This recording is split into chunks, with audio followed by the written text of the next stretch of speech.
Hallelujah. Exodus chapter number 13. Hallelujah. Exodus chapter number 13. Exodus chapter number 13.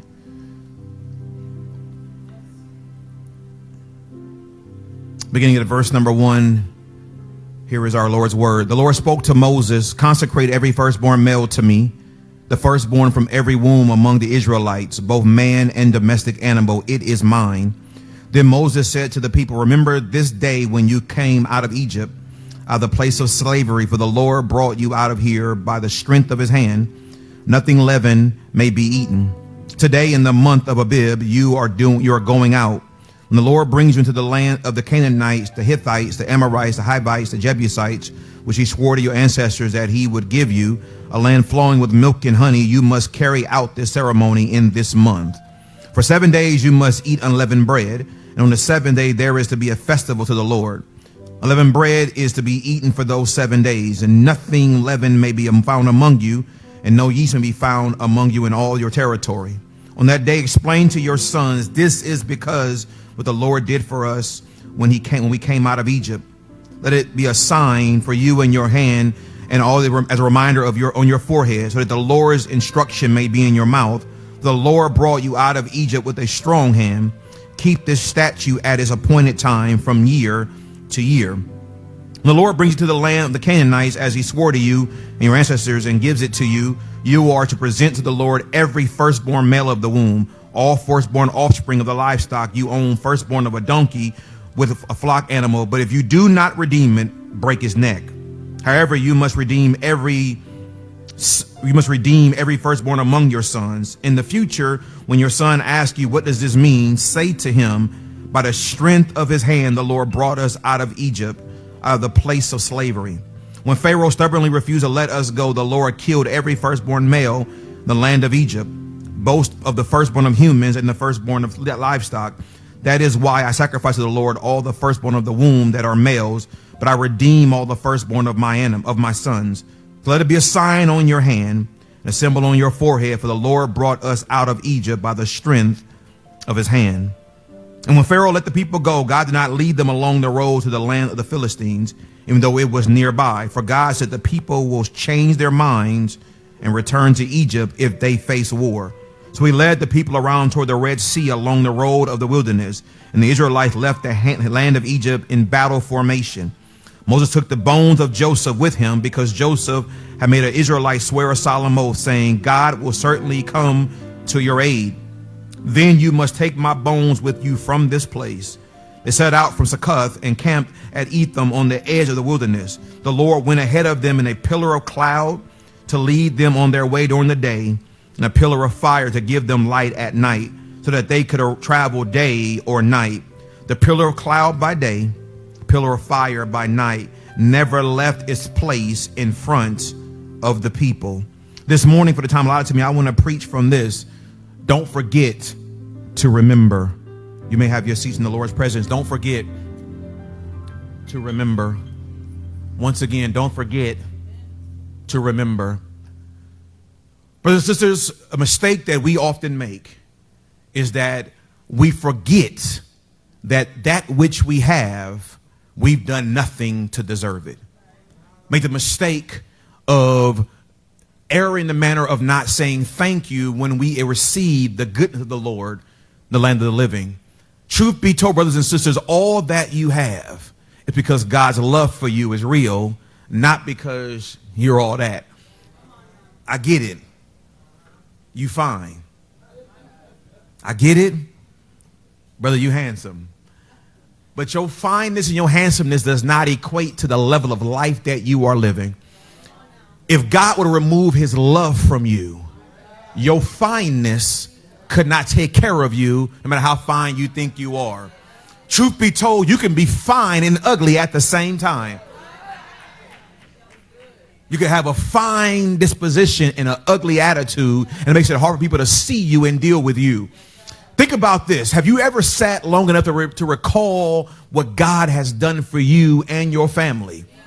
You ever been in the car riding and you have a flashback of the last time you found yourself at that same red light? Things were different in your life, and now things are better. You ever been in the grocery store, pushing your grocery cart? And remember, last time I was in here, all I could carry was a little bit of buggy cart in my hand because I couldn't really afford a lot of groceries. And now I find myself shopping, and yeah, the prices went up, but you were unbothered.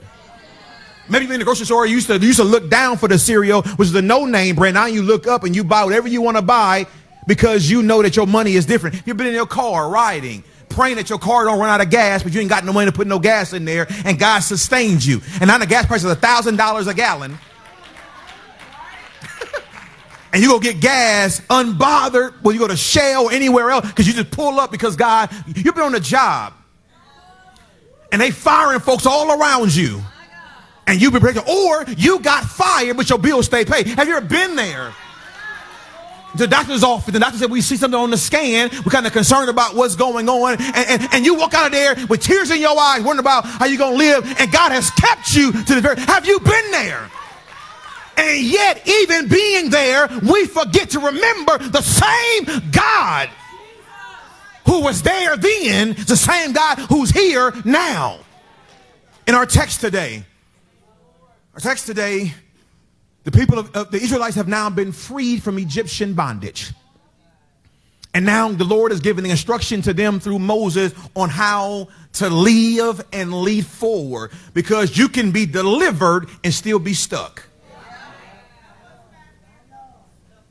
You can be delivered where your feet are moving, but stuck where your mind stays. Let's talk about it. You could be with somebody who was abusive to you. God gets you out of a relationship, and now you have been set free from him or her, but your mind is still trapped with, I wonder what they're doing. Because the enemy will have you forget the hell they put you through.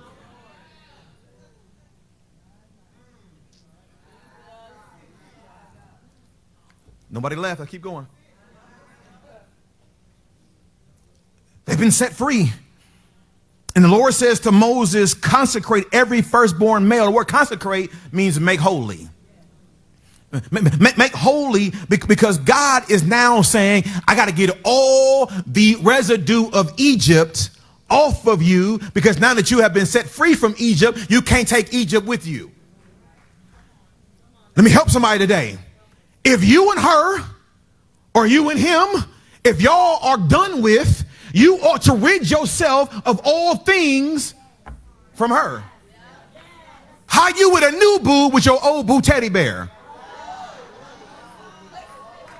Now I'm saved, but I ain't that understanding. I wish you would. I ain't that understanding at all. And yet, God has set us free, but we keep holding on to things the enemy gave us, wanting God to understand. The Lord is the one who said, Lord, you get me out of this, I'll never do it again. And Aaron, we did it again and again and again. And some of y'all right now doing it. Yeah. And you saying, Lord, you know my heart. He also know that you need to get up out of there.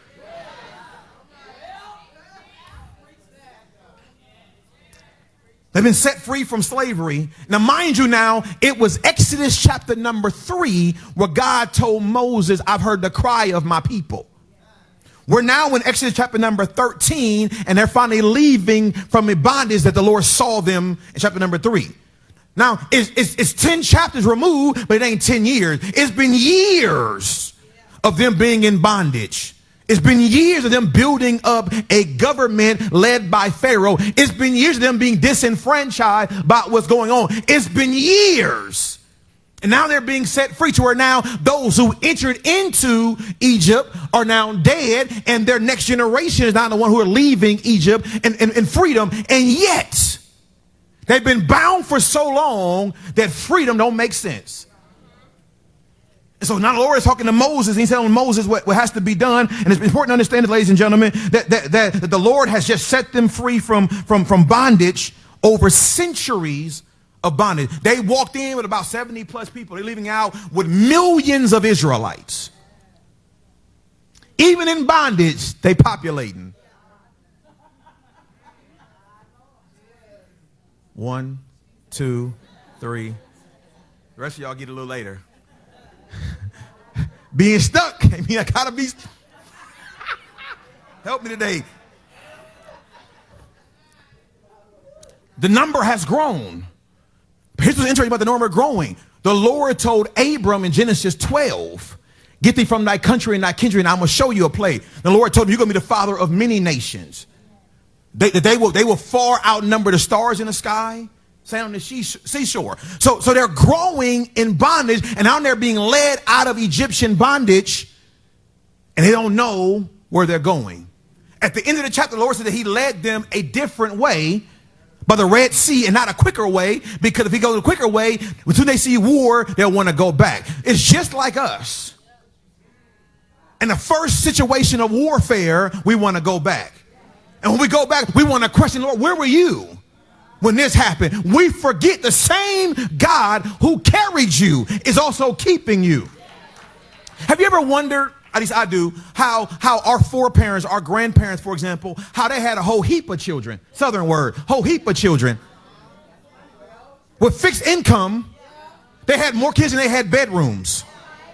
And yet you still ate. Now today, we're so different in what our eating habits are, right? Because now you want to eat kiwi, you want to eat kale, all that type of stuff. But back in the day, you had no choice. It's everything in your face. And I wish you would. You know how I feel about Bruce's sweet potatoes?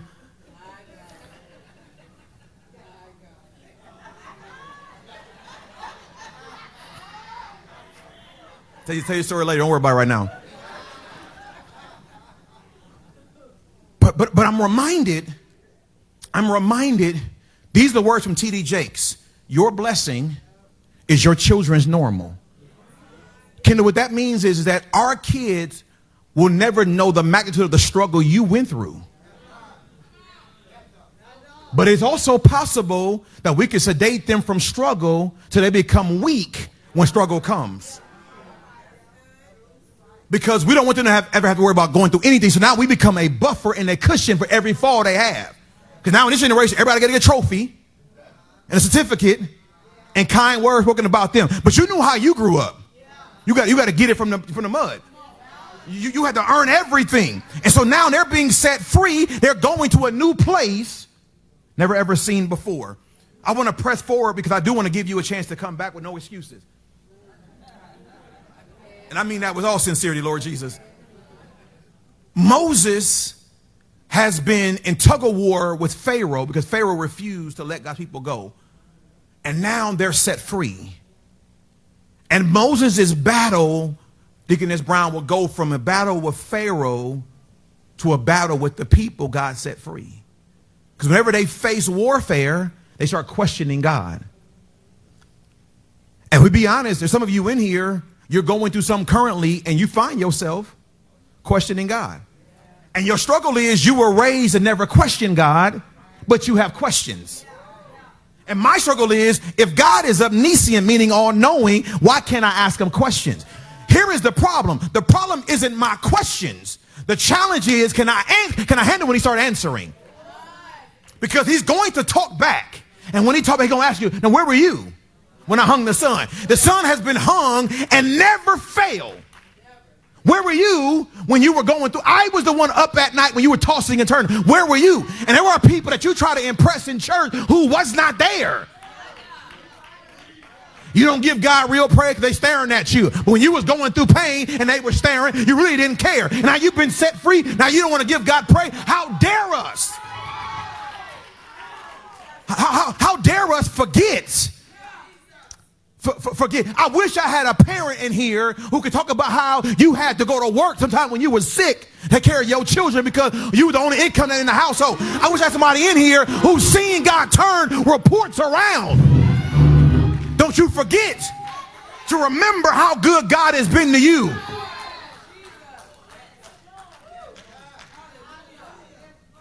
They've been set free.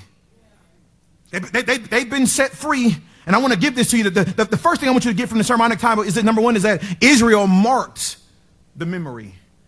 Verses 1 through 10, they marked the memory. The Bible said that Moses said to the people, remember this day when you came out of Egypt.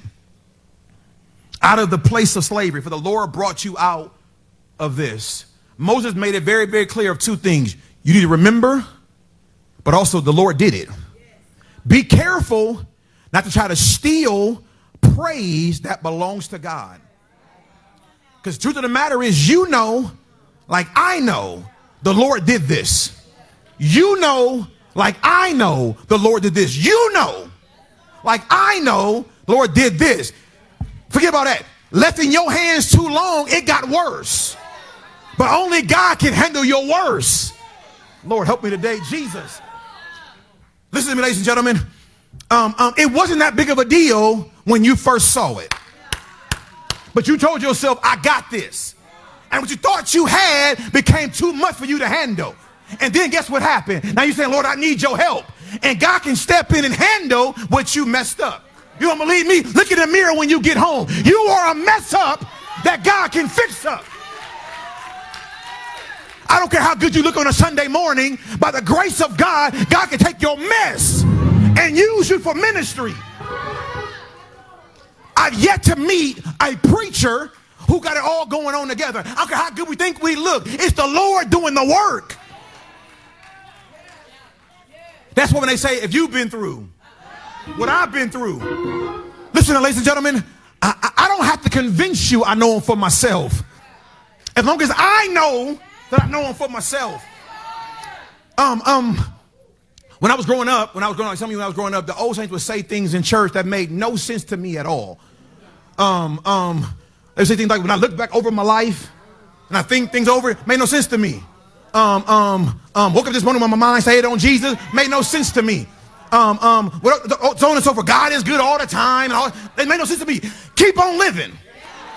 You keep on living. All of a sudden, now I'm saying that grandma said, it catches you. And you recall it was the Lord that stretched what I didn't really think I had. God can take your crumbs, ladies and gentlemen, and give you a full course meal out your crumbs. They left you broken. They left you battered. They left you bruised. They left you hurting. But God, there they go. He can do a great work.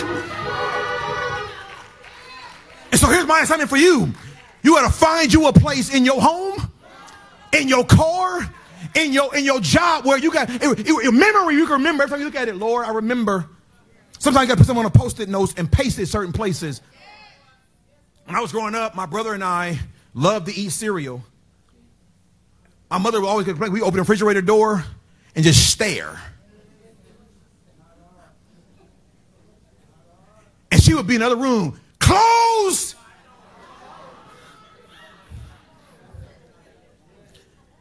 We'd be in there.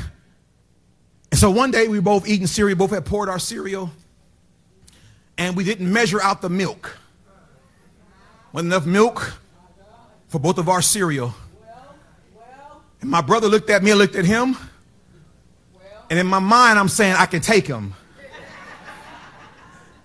But I knew I couldn't.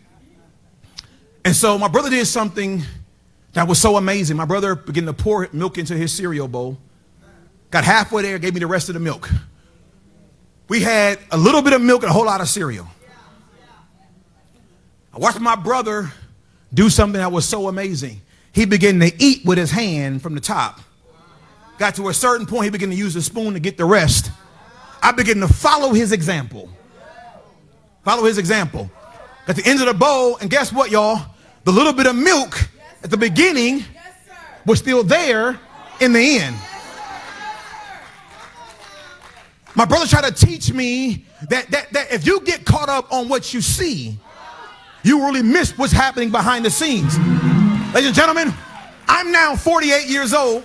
I still love to eat a good bowl of cereal. And to me, my bowl is like this. If there's still milk in the bowl, it requires more cereal to be poured. And so now, when I pour cereal, I don't worry about running out of milk. Because I remember what I didn't have. So now when my wife goes to the grocery store, we don't buy a box at a time. We do BOGO. BOGO is from heaven, ladies and gentlemen. That's buy one, get one. That's the Lord's vocabulary of blessing. Yes, it is. Yeah, yes, it is. I go looking for the BOGO signs. Yesterday morning, I was eating a bowl of cereal. After I work out, I always eat me a bowl of cereal. Eating a bowl of cereal. The household is quiet. Eating a bowl of cereal. I ate one bowl. Nobody's up. Pour a second bowl. Finish that bowl. So some more milk in the bowl. It's not gluttony. It's Honey Nut Cheerios. It's healthy, y'all.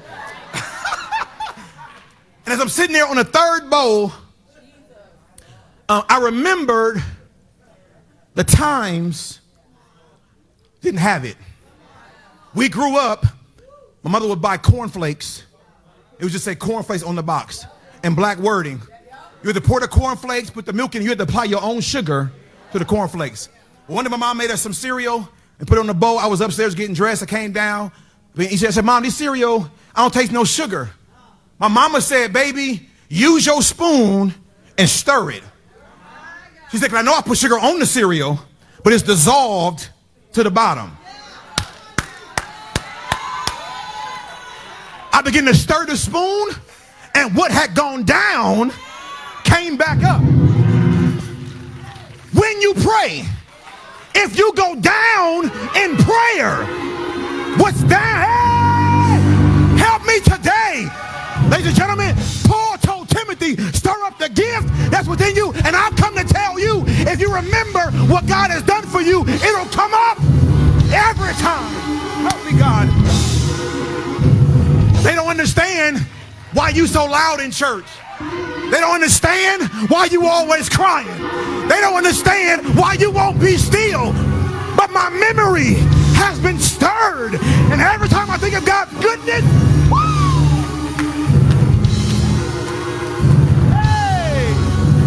Help me, Holy Ghost. Sit down, please. Yes, Lord. Yes, Lord. Yeah. As David told his wife, be more undignified than this. Because when your memory gets struck, you don't care where you at. You at work. Let me just close this door for a second. You in your cubicle. You ever had a shout all by yourself? It's because you remember.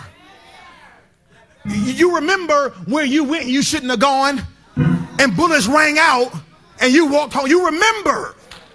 So how dare you remember and then come to church and forget? I don't need Romero. I love you, brother. Don't need Grant. I love you too. Only Sharita. My memory can outpraise the organ and the keyboard when I remember how good God has been. I now understand, Miss Susan, how my grandmother, my mom's mom, how she could make meals even dealing with diabetes. My grandmother would plan for next Sunday, the previous Sunday. She said, I'll see you next Sunday for Sunday dinner. And I didn't understand when I was growing up. I just was going to eat at grandma's house next Sunday. All days of my life, I never saw my grandfather go to a job. I don't know when he retired. My grandfather had the same routine every day. He'd get up, give him a banana, show him the front porch. At 10 o'clock a.m., he came inside for 1 hour, watched Price is Right, the Bob Barker version.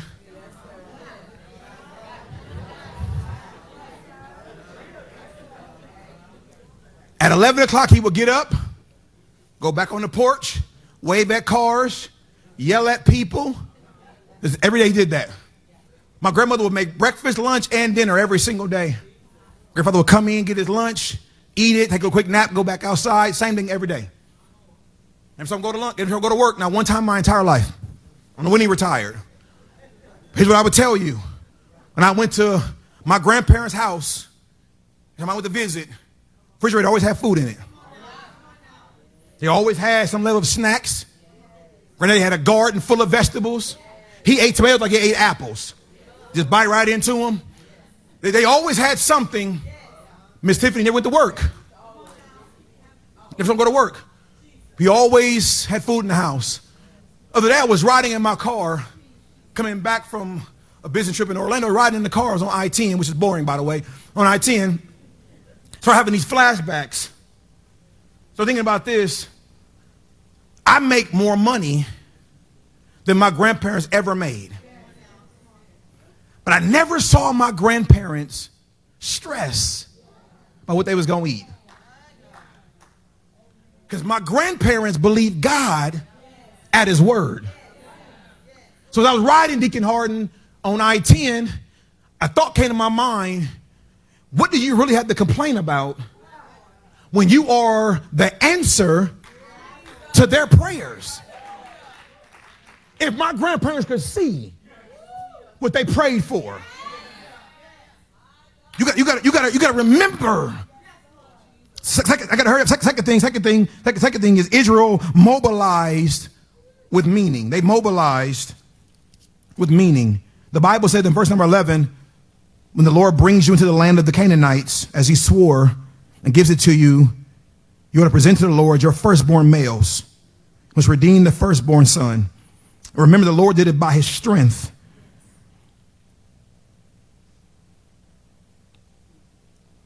It just hit me. I know the problem. Here is the problem. The problem isn't the scripture. The problem is us. We actually think we're doing something that's worthwhile. You ain't the only nail tech. You ain't the only barber. You ain't the only handsome black preacher in the pulpit on a Sunday morning. You ain't the only one who can sing. I sound way better than you. When I'm all by myself and nobody can hear me. But hear this now.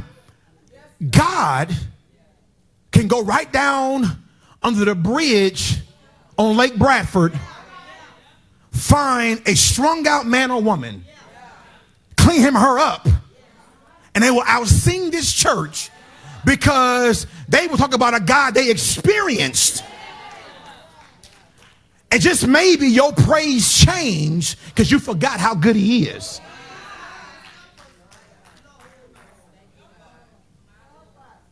My mom used to be so loud in church, praising the Lord. She right here, she ain't gonna mind me saying this, so loud. And I didn't appreciate it until I started growing up and I watched the things that she experienced. I watched how she would labor before the Lord for her 2 boys. My brother and I was in middle school, he was in high school, leaving a friend's house, a friend that we grew up with, and his cousins were outside getting drunk, and I had on a shirt that had a red in it. But he knew me, I thought. Alcohol is a tricky demon, boy. But we knew it. We had guns in our mouths. Guns in our mouths, and he talking about pulling the trigger. My brother, which is and I, said, man, don't kill my little brother. And this dude is drunk. He knows us. We have guns in our mouths. My mama's not there. Have guns in our mouths. We're both crying as we're leaving a friend's house. We're both crying with guns in both of our mouths. The guy talking about he gonna kill us, and he all outrageous because he's drunk. I'm crying. My brother's crying. Anthony Obershon came out of this house and said, man, that's Carlos in there. Leave him alone. And he said this where he said, I'm gonna give you 10 seconds. Got on faith, I'm gonna start shooting. I wish I would have saw Usain Bolt that day. My brother telling you, I set records. We come in the house. My brother's so upset. He's yelling. He running around in circles. I'm still crying. My mother come out the back room. Trying to figure out what the commotion was. Told her what's going on. She starts crying. Why, what you crying for? My mother, at some point that evening, felt led to go in her room and start praying. And she didn't know at the time she was praying, her only 2 sons had guns in their mouths. Lives are being threatened because of a tricky demon called alcohol. My mother was praying. My brother told her what's going on. I'm still crying. She begins, in the middle of us crying, she began to worship the Lord. Tell God, thank you. And it was that day I stopped questioning why she was so loud in church. Because in that day, if she hadn't been on the wall, laboring in prayer. But I come to tell somebody that God can go where you can't go. And God can do what you cannot do. And so when you leave your place of bondage, you want to leave with a purpose, because I don't plan on coming back this way no more.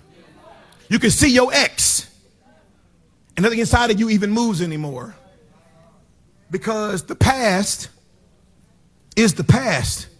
He told us, don't forget what the Lord has done. BBC, we cannot forget the Lord has done. This is why there's no signs that has my name on it around this building. Because I've done nothing more than say yes. Whether yes was powerful, it's God's doing. It's God's doing. It's God's doing. The third thing we've done, third thing is Israel moved forward by God. The last verse 17 to 22, the Bible said it's in a pillar of cloud by day, pillar of fire by night. Pillar of cloud by day, pillar of fire by night. The Lord led them a different way, a longer way. The shorter way, it's going to be a problem. I'm going to say this to the house, and I'm about to wrap this up. Maybe God is leading you the long way purposely, because if you go too short, those who come with you are going to take credit for it. It is possible there are people hanging around just for you to tell them thank you when you know it was God who did it. Be careful of people who come late to the party, dance and sweat, think it's a go plate, don't help you clean up. Be careful of people so they've been praying for you, they've really been praying on you. Careful of people who can brag about one thing they've done for you when you know there's nothing like going through hell and you have peace. There's nothing like knowing they hate you, they can't touch you. Then they're having the weapon formed, but it can't prosper. There's nothing like knowing they've been evil against you, but God gonna use your enemy's hands to prepare the table before me in the presence, which then means that the Lord invited the enemy to the table to watch me get blessed. But be careful not to get cocky when God is the one who's doing it. The pillar of cloud kept them cool from the sun. Pillar of fire gave them light in a dark place. Simply means that God played both roles in their leaving. It means that God knows who he needs to be in every season of your life. When they say he's a mother to the motherless, you think about it from a gender perspective. It's bigger than that. It means that God is able to play the role that's now been vacated. Ladies and gentlemen, Israel is being set free with one clear instruction. Don't forget to remember. And BBC, I want to say it to you as a church. Let us not forget what the Lord has done for us. Now, do it individually. Don't you forget. You pull up into your driveway or to your apartment complex. Don't you forget. When you pay your next mortgage or your rent, don't you forget. You put gas in your car, don't you forget. When you buy some groceries, don't you forget. Parents, when your kids graduate from high school or middle school or elementary school or college, don't you forget. Don't you forget when you put clothes on your body. Hear me now. If you got one outfit, you're blessed. You got two or more, you're abundantly blessed. You got one bowl of cereal, you're blessed. Multiple bowls of cereal, you're abundantly blessed. When you remember that God has been good. And maybe the problem is we say good for everything else. It don't have the same impact. But God. Sheree, y'all come on back up, please. But God, Israel is being led, and I wish that Exodus ended this way. But it doesn't. The very next chapter, they're now going to be pursued by Pharaoh and the people to get to the Red Sea. And it comes the beginning of them questioning Moses. Why'd you bring us out? We could have died in Egypt. Should have left us there. Don't be the people who glorify the hell you got delivered from. There are people in this situation who have forgotten how good God has been. I want to close this way. We're going to sing a song and we'll get up out of here. I was talking to Miss Stephanie and Miss Pam outside before I came in this morning. And I was showing them a story of a time I went to go visit one of our members several years ago who was in Leon County Jail. A young brother, I went to go visit him, and I was sitting. If you ever go visit somebody, they have like 4 windows, and there's 4 stools. You sit on one of the stools to see who you're ever going to see. As you're talking to the person you're going to see, you can hear everybody else's conversations. And I was sitting there conversing with a young man I went to go see, having a good conversation, trying to encourage his heart, trying to reassure him he's not forgotten about, et cetera, et cetera. And I got ready to leave. My time was up. And I'm bidding, I prayed for him. I said, I'm going to come see you again. He walks off. I watched him as he walk off, tears in my eyes, because I still believe God for this person. And let me just say this to you guys. You don't believe God is real if you think God can't do something in jail. I still believe God can change people's lives. I finally walk off. The lady next to me, she's walking in front of me. She's crying from the time she leaves the seat down the walkway. We got to walk down on the elevator. She's crying. Eventually I asked her, ma'am, are you okay? And she said, sir, she said, I never thought I'd be here visiting my son. Did the very best I could. And she said, it's a hard thing to come see your child, you crying and he crying, and you can't touch him. She's crying, trying to console her. We get downstairs. We're now outside the elevator downstairs before we walk this long walkway back to the front. I'm talking to her. And she said, sir, who you came to see? I told her who I came to see. He's a member of the church I attend. And she said, sir, have you ever looked around in the waiting room? I said, no, ma'am. She said, look around when you get down there. Looked around. When I got down there, all I saw was mothers going to visit their sons. Girlfriends or baby mamas coming to see their man. I was the only man at the time I was there who was visiting somebody. And she looked at me and she said, do me a favor. Promise me that you won't forget about that young man in here. She said, because just maybe you may be the only man that he actually can count on. I gave her a promise. I hugged her. Asked if I could pray with her. I prayed for her. We finished praying. We both were crying. I bid her adieu. She walked off. We both got our ID cards. We were leaving. I'm in the parking lot. She gets her car before mine. I'm walking slowly on my phone. She pulled up. She said, may I ask you a question? I said, yes, ma'am. She said, are you a pastor? I asked, why do you ask? She said, I just want to know. I said, yes, ma'am. I pastor a local church here. And she said, yeah, I knew it.